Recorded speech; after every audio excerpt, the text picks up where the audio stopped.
Réduire le brûlage. Avez-vous déjà remarqué cet équipement sur des sites pétroliers? Il s'agit d'une torchère. Pour comprendre son utilité, il faut savoir une chose. La production de pétrole en mer ou à terre s'accompagne d'une production d'eau et de gaz, appelée gaz associé. Une accumulation de ce gaz dans les installations peut créer une augmentation de pression dangereuse. La torchère est avant tout un équipement de sécurité.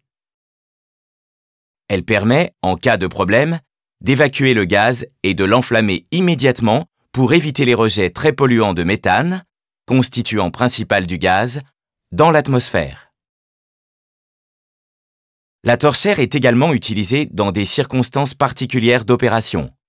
Par exemple, lorsqu'une installation traitant le gaz subit une opération de maintenance.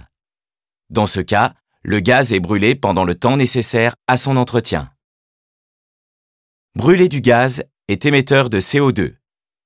Chez Total, notre objectif est de limiter au maximum le brûlage sur nos installations, d'autant plus que le gaz est une source d'énergie qui peut être valorisée.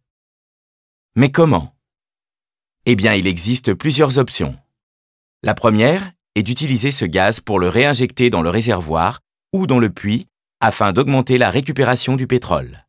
Une autre option est d'utiliser le gaz sur place, comme source d'énergie pour nos installations, afin d'alimenter une turbine génératrice d'électricité. Il peut aussi être envoyé dans une usine pour produire de l'électricité destinée aux communautés locales. C'est ce que nous faisons par exemple au Nigeria. Enfin, lorsque la quantité de gaz est très importante, nous pouvons aussi le transformer en GNL, c'est-à-dire en gaz naturel liquéfié. Pour cela, le gaz est mis en pression sur les installations,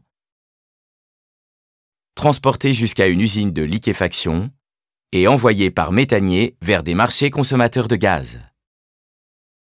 Ainsi, entre 2005 et 2014, nous avons réussi à tenir notre engagement de diviser par 2, hors phase de démarrage, le brûlage du gaz sur nos installations.